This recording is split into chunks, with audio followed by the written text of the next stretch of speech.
Hey, I'm super excited because I have my very dear friend Carrie Stein with me today.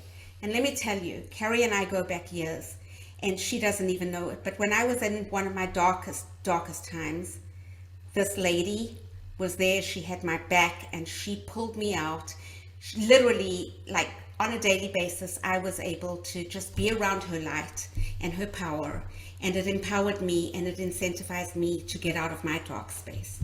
So I really want to introduce her because if this lady can get out of a dark space and challenges and become so successful, you can too. So, Carrie, tell me a little bit about, you know, your story, where you are today. Let's start where you are today and let's go back. Well, oftentimes when I talk to entrepreneurs, I always, kind of give this 30-second or 90-second overview. So they go, okay, if this person is going to help me value my business or help me grow my business, what is their expertise to be able to do that? And, short story is I have, coming off of entrepreneurship, I started and sold a couple of small businesses, one that was doing, 2.5 million in sales. The other one was doing around 700,000.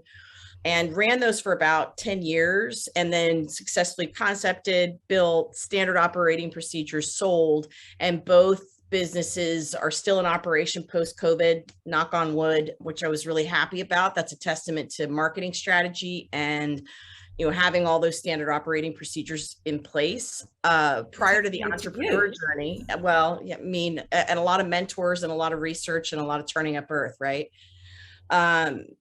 Prior to that, I worked in corporate for a number of years, and that's where Luell and I first connected, and ran as many as I guess we were doing about 14 million in sales there, and had 620 employees that reported to me. And then prior to that, I picked up a master's in strategic communications along the way, and, lots of kids, and started off as an analyst at the Federal Reserve and got my degree in econ and finance to start it all off. And usually people are like, oh, wow, okay, well, this person, but that's the light side of the dark side, right? So everybody kind of tells their resume, but then there's always kind of like, well, what's underneath the resume? So it wasn't all, roses and frothy, clean glasses of water, right? So, I was homeless in my late teens, and at one of the darkest spots, I was stalked and kidnapped and brutally raped. And I think that started that hiding of the anger that happened for a number of years, where How I old was were you? pissed off at the world. 14. Wow. And you So were homeless at 14 when this happened? no, that happened after the fact. The family was like, yeah, we're kind of done with you. So I think it was, whatever circumstances, right? I mean, everybody has I mean, I think I've really done a good job, both, with friends and colleagues in therapy, kind of incorporating that as part of my story. But the I think the deeper issue was that if I hadn't run across a woman in my path who, when I was waiting tables, before college and what have you, was coming into work, and, she had a corporate job and she's working in the evening waiting tables, and she was always just so chipper. And I was like, what do you have to be happy about? I was just mad. I was mad at the world. And she said, I was really suffering. I was in a lot of debt. I've got a lot of personal and professional issues. And when I started to break it down, I was like, I'm going to pick up a second job. I'm going to pay off my debt. I'm going to take charge of my life. And first time I was introduced to personal development material. Right. So she's like, I do have these, tapes that I've listened to that kind of helped my thought process. And so, at 19, 20, it was one of those like first kind of light in my life that there is an alternative course, right? There is a different way. And I think that kind of started for me, just an ongoing, consistent personal development journey. Mm-hmm. I just go back and I'm trying to put myself where you were and where you started, and how you've come to be where you are now. And it's impossible. It's literally impossible for me to even try and imagine the space that you were in. And so impossible that I can totally understand your anger and how pissed off you were with the world. And I'm honestly surprised that with all of that, waiting tables and watching self-development tapes, you were able to pull yourself out of this. So, just that in itself is just like awe-inspiring. But fast forward, so now at that point, you see there's a different way. Is that when you went to college? Yeah, that was hard, right? Because I was a high school dropout. So, I ran across, had met a friend who said, hey, I'm going to try this, this college thing. And I had thought, oh yeah, that's not a bad idea. And I was so insulated in terms of kind of the environment that I'd grown up in. I didn't even have a context that college was something that you had to pay for. And so I remember going like, okay, well, I'm going to go sign up to go to school, and went to Southern Methodist University and walked in and asked somebody like, where do you sign up for classes? And somebody's like, the admissions office. It's that way. So I went into the admissions office. I'm like, well, where do I sign up? I'd like to get signed up for classes today. And they were like, what? So they gave me this whole, like, you might want this packet and what have you. And I remember opening it and being like, this shit costs money. So I remember sitting on the steps looking at all these kids and just crying and thinking, well, that's a rich person's game. It's not anything that could ever be for me. So it wasn't until I ran across, somebody else, another woman along my path, who was like, hey, I'm going to try going to community college. And I had no context of what that was. And so we ended up signing up for a few classes, and I'm, told them, what? Wait, my high school transcripts aren't here? Oh, I got to get those to you, but can I sign up today? And then, so kind of kept moving the needle, and ended up with an associate's degree, and then, kept going down the path to get the rest. But I think what's telling is, I was she told us that we need to sign up for a philosophy class because it would be really easy. And I was like, oh, you have no idea. Like, I can't do science. I'm really bad at science. And she was like, philosophy is not science. Do you even know what the word means? Not having that background, not having any support, not having any childhood that, encouraged education. It wasn't, there were certain words that were even out of my lexicon. So fast forward, the thought to even be doing calculus that I ended up doing, and, economics and what have you. But what was fueling all that, well, was rage.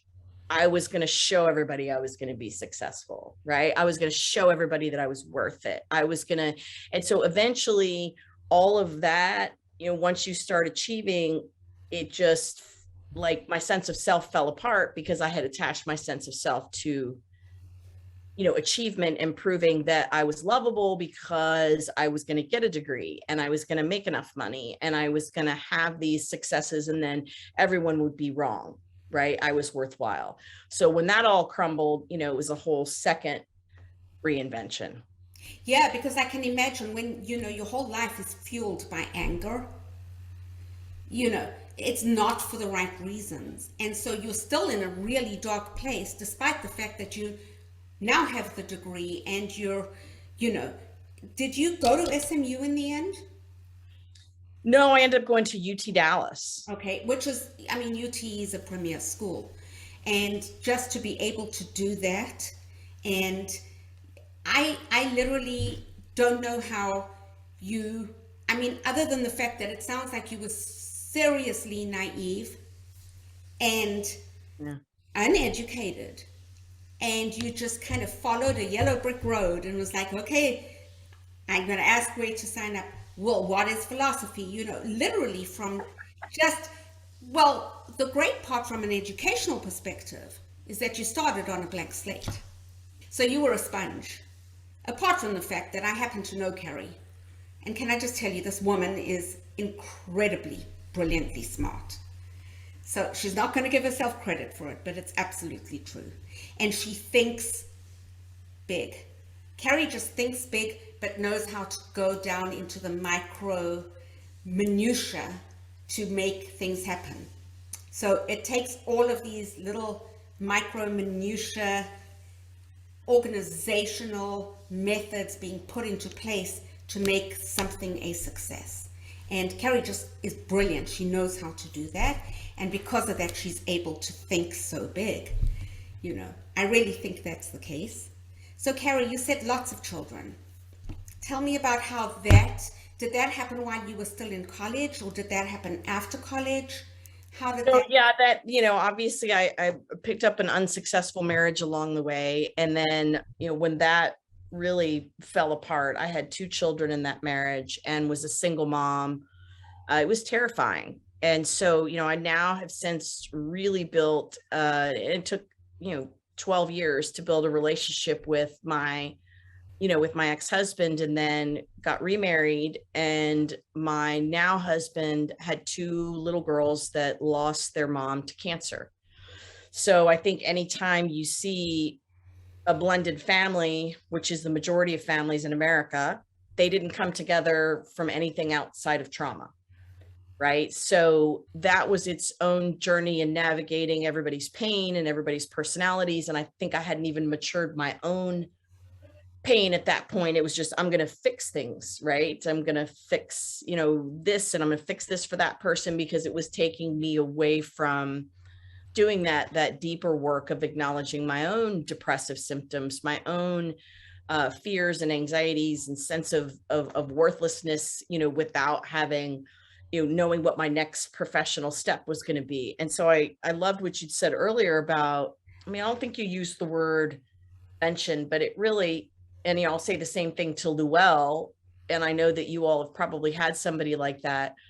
When I was at my lowest and, curled up in fetal position and was not even able to kind of function in running, one of the small businesses that I had, Luelle had stopped by the house and I didn't answer the door, which was my kind of thing. Let me get the kids to school, and then I'm just going to curl up and cry as my business is starting to falter. And then here comes this knock on the back door. Knock, knock, knock, knock, knock. Are you in there? I'm like, nobody can see me look like this. I have slits for eyes. So, we went through a drive-through to get like a frothy Dr. Pepper. That seemed like the only thing that was going to like ease the pain at that point. But I do think what was so magical about that was just having somebody who isn't trying to move you to the next step, isn't trying to unpack the past, but just saying, let's just sit in the car together and have a frothy Dr. Pepper from Wendy's. Yeah, and let's get comfortable with being uncomfortable so we can actually start to unpack the past, right? You have to get comfortable with being uncomfortable. And we can't just walk through the things that make us angry, the experiences that we've gone through, that have caused anger, pain, this feeling of being stuck. We can't walk through that successfully unless we get comfortable with being uncomfortable and looking it in the eye and saying, this is going to be my next exercise. Like, I have to cope with these demons, these monsters that are eating me alive. So I really, that was a special day. It was really a special day, and it created a bond with you. So, when you see somebody at their most vulnerable and you're able to just sit with them in their discomfort and drink a frothy Dr. Pepper. Of course, she's from Texas. She has to have the Dr. Pepper. And, just be there. Let her sit in her discomfort, knowing there's someone there to support her, and start a journey to light. So fast forward after that incident, tell me a little bit about the business that you started and how you made that successful and then sold it being a $2.5 million company. And let me add to that, started it in the big recession. Mm-hmm. And I think that's a key is, regardless of whether you're at the, the top of the curve in terms of recession, or, the bottom of the curve, there's always opportunity that's there. And so looking at where, not passion, but where your skill set meets a need, and not looking at it.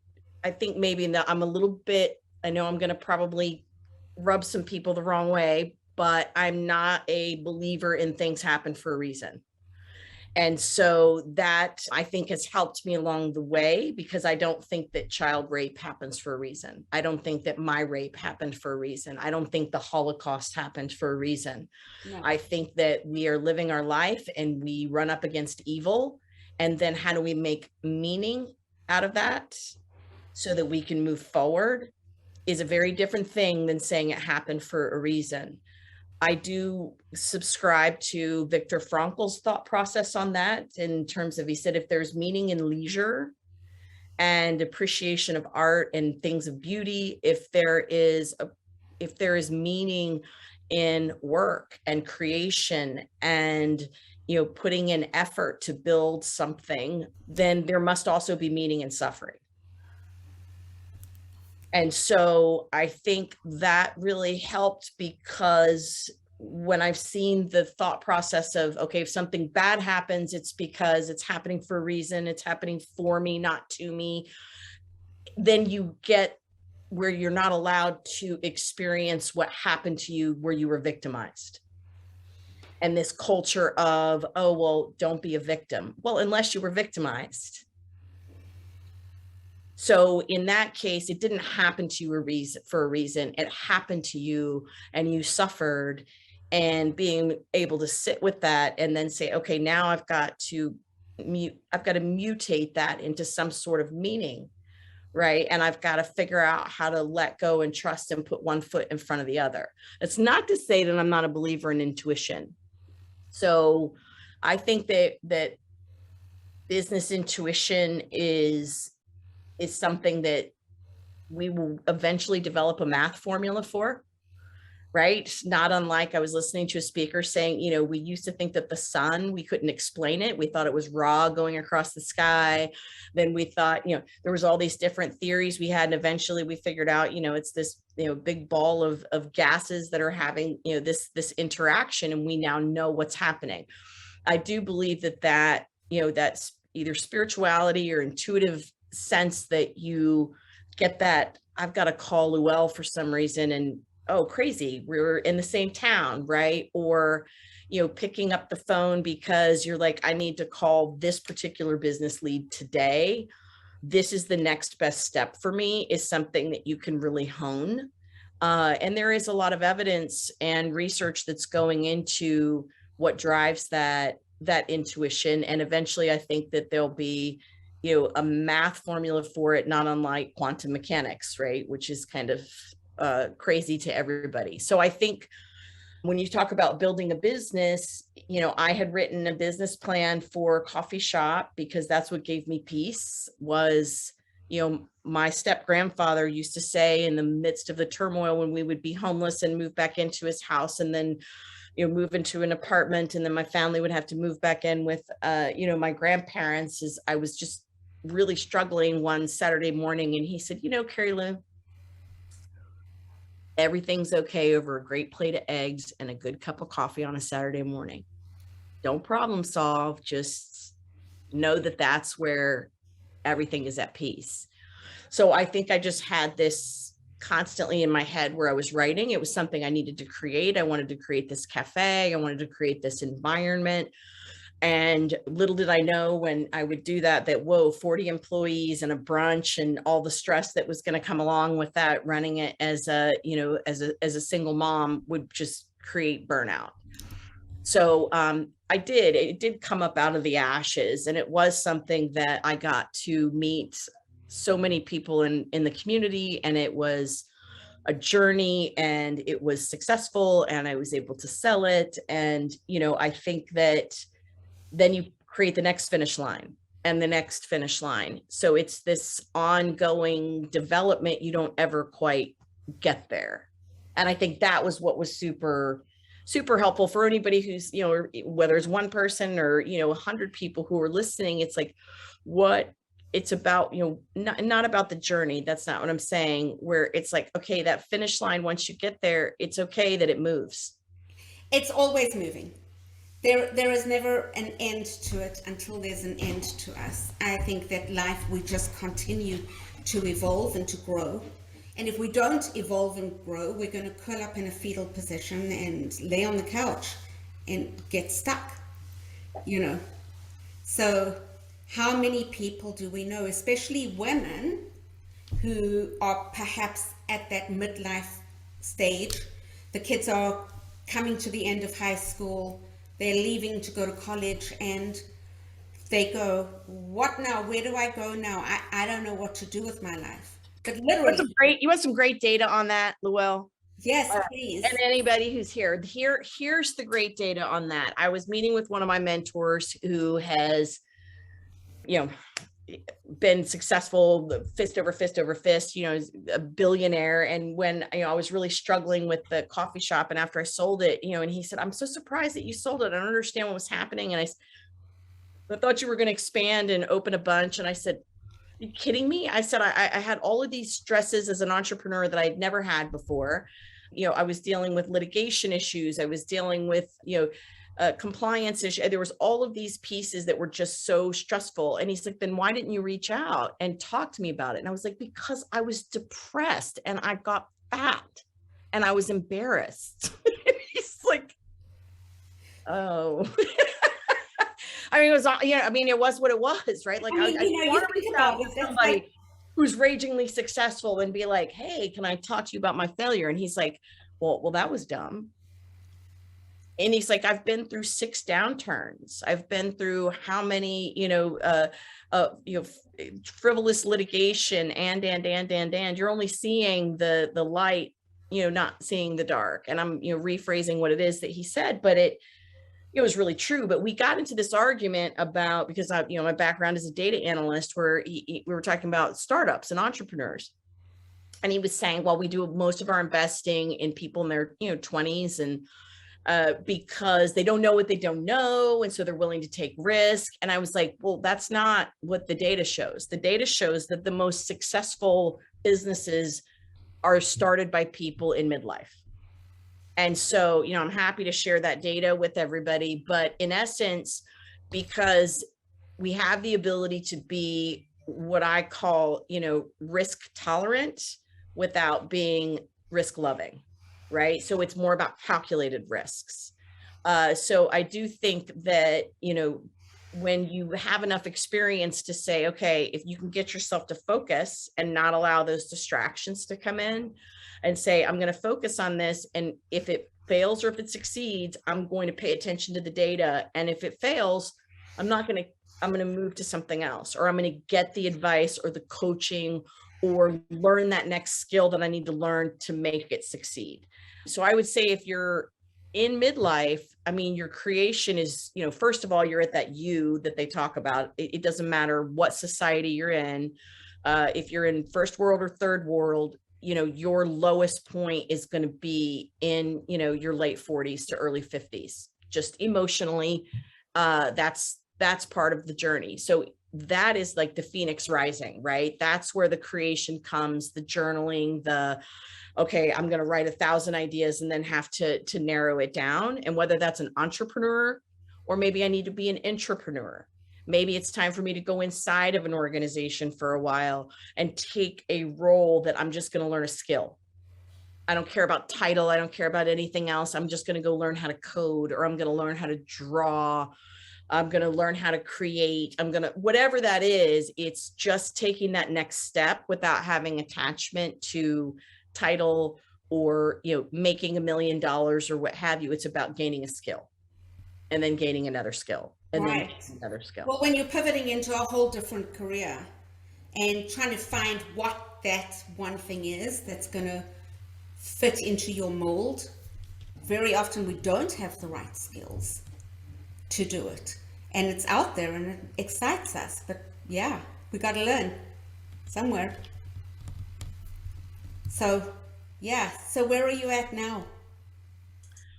So right now I have been helping entrepreneurs. I went through and I was helping with communications coaching and had been hired by a defense contractor to do training for women engineers, my background in strategic communications.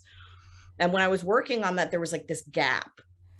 And I was sensing it when I was, talking to a PhD physicist who was struggling to deal with a all male environment where she had been not getting credit for the patents that she had created. And I had this kind of because anybody could give advice on that, right? Like, okay, so let's get you the credit, let's make sure that we talk to these people.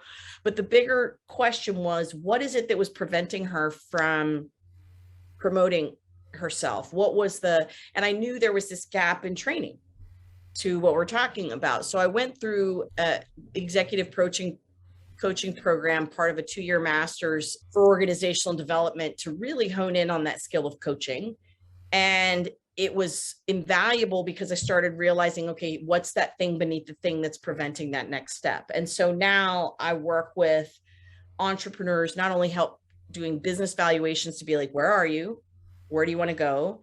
But doing business advisory and coaching. So I'll use as an example, the female entrepreneur that I'm working right now in Mississippi has a company.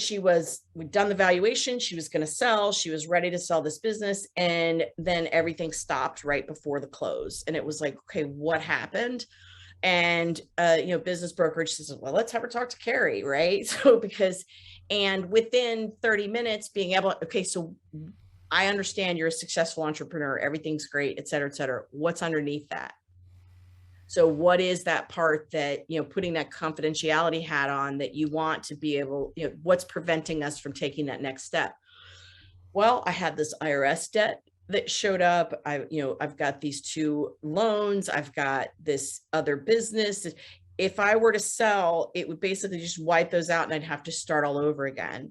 So we started working together on an advisory capacity, and it was like, okay, well, we need to get with this CPA who figured out she didn't get her credits for the 26,000 per employee, wiped out the IRS debt. All right, here's the person we need to talk to in the SBA. Let's consolidate these loans, get those.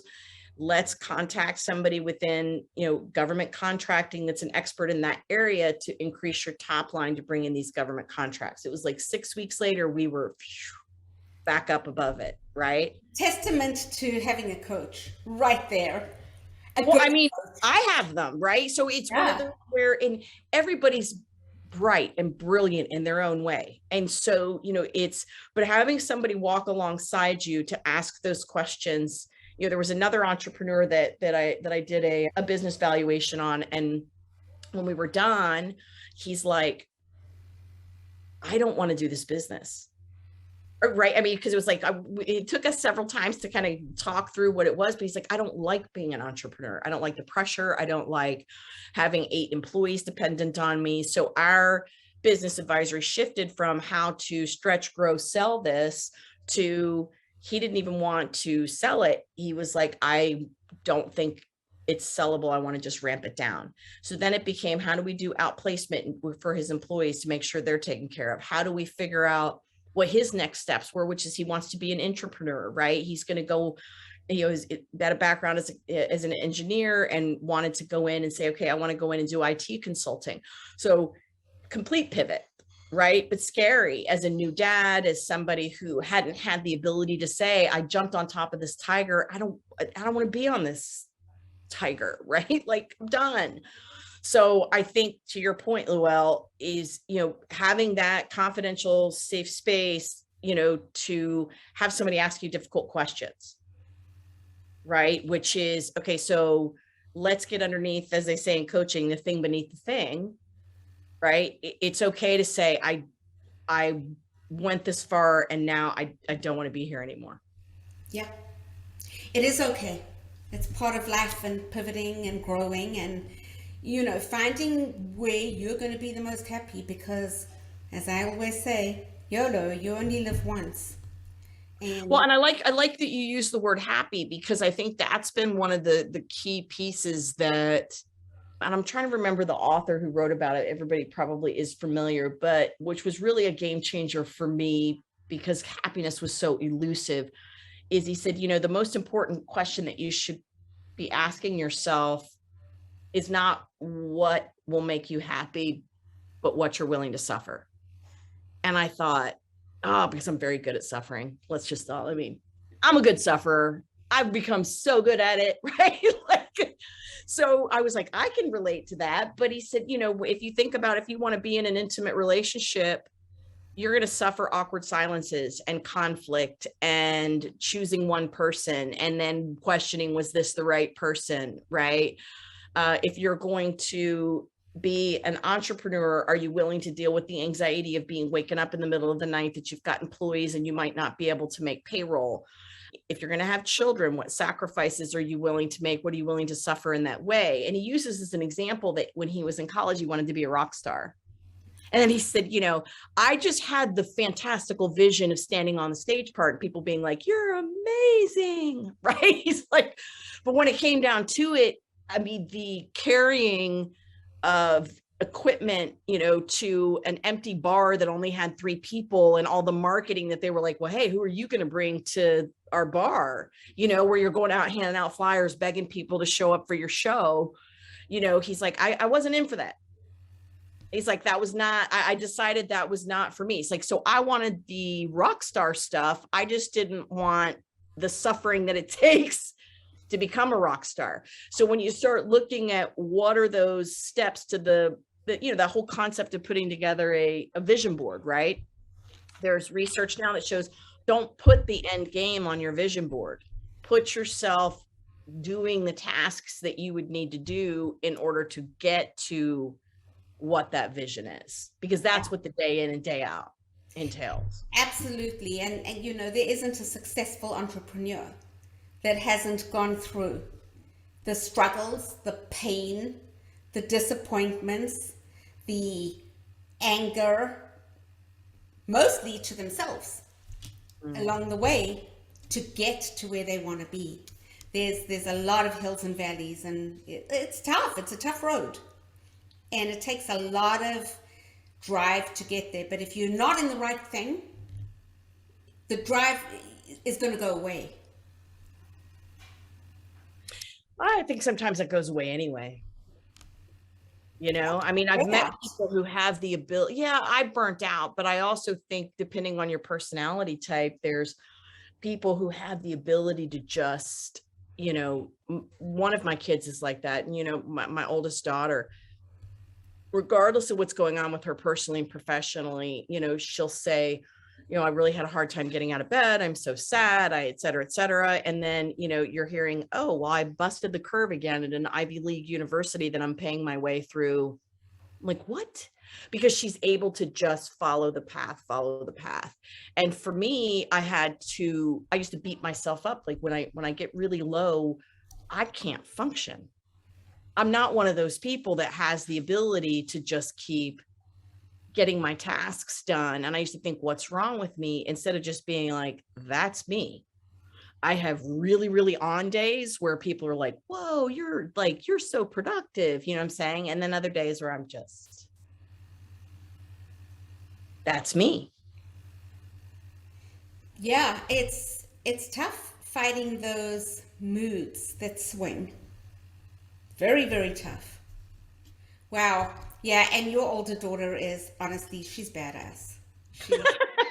Isn't she just like I wonder where she gets it from. Well, no, because, then you have my son who, who's very, he got the opposite side of the part of me that just wants to sit. That he does that so well. But that's the side of you that nobody gets to see, because the side of you that's got this drive to go, go, go is so much more of a powerful force than the one that just gets to sit. And maybe you have a bad day and you decide to sit in your discomfort and wallow in it for a day. And then you're like, okay, brush it off. I'm good. Let's go. And then you might have 6 weeks of that. And now you just need a mental health day. So that overrides the need for the mental health days, shall we say. So yeah, that's exactly where your older daughter gets it from. And now the two younger ones that have come along with the marriage, that you have honestly assumed the role of mom without being officially mom because you're so intent on honoring their mom who That's right. passed away, which is really remarkable. Carrie has not said to them ever, I am your mom. Oh, no way. Most women would. Okay, I'm coming in, I'm going to be mom, especially when they're young, and just pick up the role and go.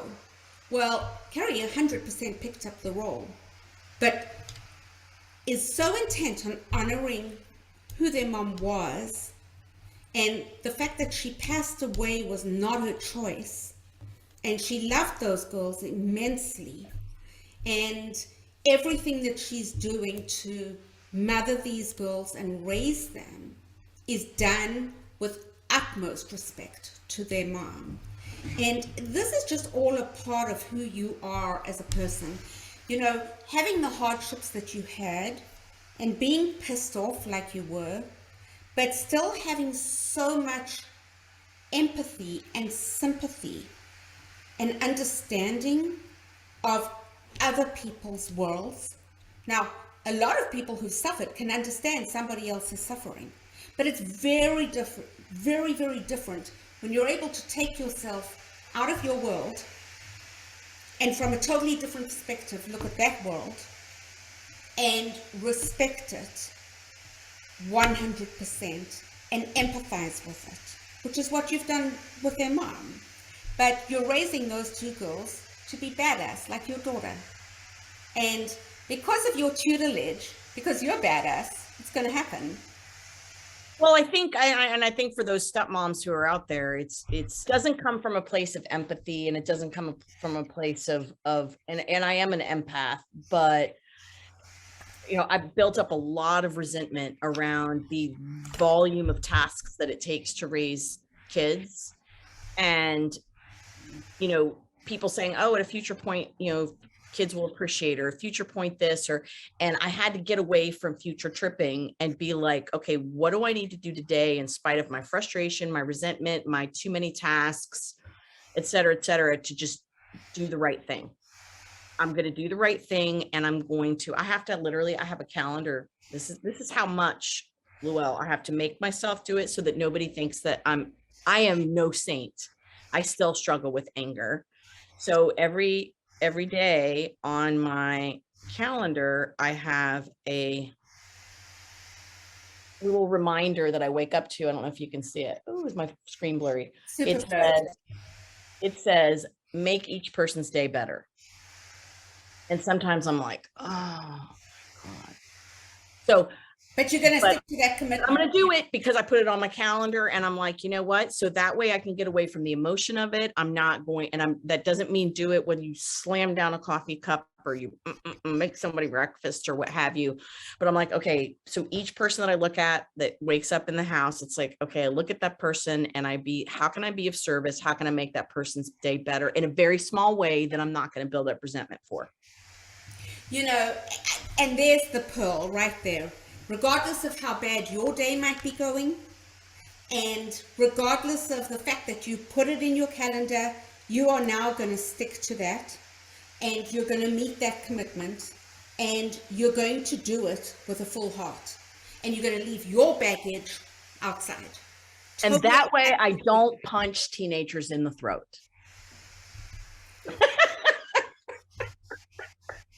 I love your honesty. I'm like, wait, what does my calendar say? It doesn't say squeeze a teenager who's being rude to me. It says, how can I make their day better?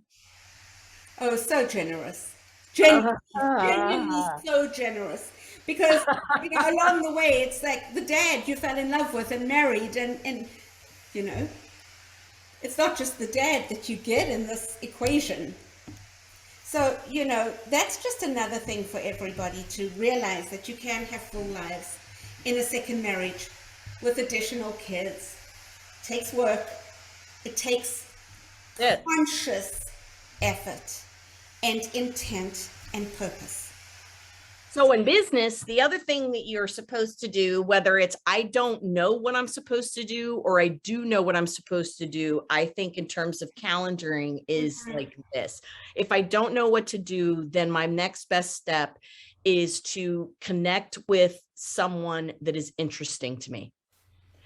I'm not going to get buried in research on the internet. I'm not going to keep searching for, what is the meaning of my life and what have you. I'm going to make 1 or 2 connections per day and ask that person, what does your day look like? What do you love about it? What do you hate about it? Right? It's just information gathering. When you go, oh, wow, that was, I was talking to some women, entrepreneurs the other day. That's what it looks like to own an upholstery making business, right? Or, I mean, there's just so many unique things that you can do. If you already have a business and you're like, okay, I need to work on sales, then at the beginning of your calendar, it's okay, I'm a mom or I'm a sister or I'm in a relationship. Okay, I'm going to do one little calendar item on making that person days better. And then I'm going to do 1 sales and 1 marketing thing. And to your point, if it's not in the calendar, there's no commitment to it. The minute that it's in the calendar, it's a commitment that you owe to yourself to fulfill that commitment. Mm-hmm. And that commitment, slowly over time, is a muscle that you really are able to develop. So you can utilize that commitment on a much easier level as time goes by, because now it becomes an automated system where you're filling it into the calendar. 1,000%. It's a conscious and let me tell you where that came from with my coach. She drives 400 million in sales every year and has for 27 years at a travel company, and now is an executive coach. And when she was coaching and asking me, and I was like, oh, I'm just overwhelmed. I'm overwhelmed with kids. I'm overwhelmed with work. And she's like, overwhelmed why? Let me see your calendar. And I was like, I'm sorry, what? And she goes, Zoom share with me. I want to see your calendar. I was like, it was just so, but it was very accountable. Right. And so she's like, you're over. So she literally is like, okay, give me your list that you're overwhelmed with. And I was like, she was like, today, right now, write it down. And so not in your she calendar. literally said, she goes, Carrie, everybody has 24 hours in a day. Right. So what I'm trying to do is how much of that overwhelm is you mentally regurgitating it versus everybody has the same 24 hours. Let's look at what's overwhelming you. And so once we kind of put everything on the list, everything from the yard to the dog to we were able to separate out, oh, these are resentments, because this is from over committing to people, going back to what we talked about earlier, because I'm trying to show myself as worthy. Right. And then not asking people in the family, hey, can you take Tuesday, Wednesday, Thursday night dinners? I'd like to take that off my plate. Right. And I'll take these days. If not, then let's order something that's super affordable. So what are those resentments? What are those things that we could offload? What are those? I'm telling myself I have to do that because this is my role. Right. And I'm afraid I'm going to get rejected if I don't do these things. And then how much of this is just lack of actually putting it on the calendar and self-accountability? And then what are some of these elements that don't belong on the calendar altogether? Mm-hmm. Yeah, and prioritizing. So in my course, I actually spend, a couple of weeks actually going through how to break a calendar down. Because it's very easy to have a calendar that's blank in front of you. But if you don't understand how to prioritize it and what kinds of things need to go into that calendar and how you organize it in such a way that it's visually easy to manage. So you're just not looking at this cluster of writing all over the place, which for some people can be very overwhelming. But if you have columns of priority, you use colors to break it out. Yes. All of those things. So really in my course, we go through that as part of organizational skills. And I tell you, I to think that I just now started realizing how important a calendar was at 50. And when she reframed that for me, that calendaring is freedom. It is. Actually, it allows so much organization in such a way that it relieves you of so much time in your day of chaos that you have more spare time, free time to do the things you love. And overwhelm. Yeah. Yeah. Did I calendar a nap today, Luell? Yes, I did. Did I take it? Yes, I did. Good for you, Carrie. Good for you. You know, listen, it boils down to, and honestly, this has been like a theme with everybody that I've been interviewing, self-care. We have to take care of ourselves first and foremost. And it's the same as the analogy is when you're in a plane, they tell you how to use an oxygen mask. They tell you to put it on first before you put it on your child. Well, if you pass out because you don't have oxygen, you haven't been able to put that on your child. So the bottom line is we have to take care of ourselves. And it's awesome that you recognize that and that you do that, because you have got a lot on your plate. Well, and I heard a speaker recently talk about self-care is not indulgence. It's not. So self-care is, I need to make sure that I get that exercise. I need to make sure that I'm making deposits with my family. I need to make sure that I'm going to get the sleep, and then I'm going to get healthy eating that I need. Self-indulgence is not, oh, well, I deserve this piece of chocolate cake, or I deserve, et cetera, et cetera. No, that's just something that you're doing for yourself, right? Somebody in India deserves it just as much as you do. They don't have access if they're on the streets of Dubai. I'm sorry, gosh. I didn't say, wrong country, but Mumbai. If it's not about indulgence, it's about recognizing what is that self-care that really is care. It's taking care of body, taking care of mind, so that that overwhelm is reduced, right? Like calendaring is something I hate doing, but it is self-care. I love that you're doing that. If I could like sing from the rooftops that this would have changed my life 20 years ago, if there's one thing that you should do calendaring with Luell. Absolutely. And then the other thing is, as part of that, is what I'm understanding from information that I'm getting all over is that women who had ADD as children actually managed fine for most of their lives. But comes menopause and the ADD kicks in again and it becomes nuts. Yeah, and it's really, really difficult to stay on task. So with that calendar, it's just so great. You can say, check, next, and it just keeps you focused on the tasks at hand, what you have to do, so your ADD is not controlling your life. Yep. You're controlling it. Yeah. So on that note, this has been amazing. I feel like I'm sitting in a room having a beautiful cup of coffee with you at Coffee House. The problem is the coffee isn't there. So and you're not here in presence. But honestly, Carrie, thank you so much. This has really been incredibly informative and amazing and inspiring and empowering. And I just want to thank you. You're a beautiful person and I love you. I love you too, Luell. I appreciate it. Bye, Carrie.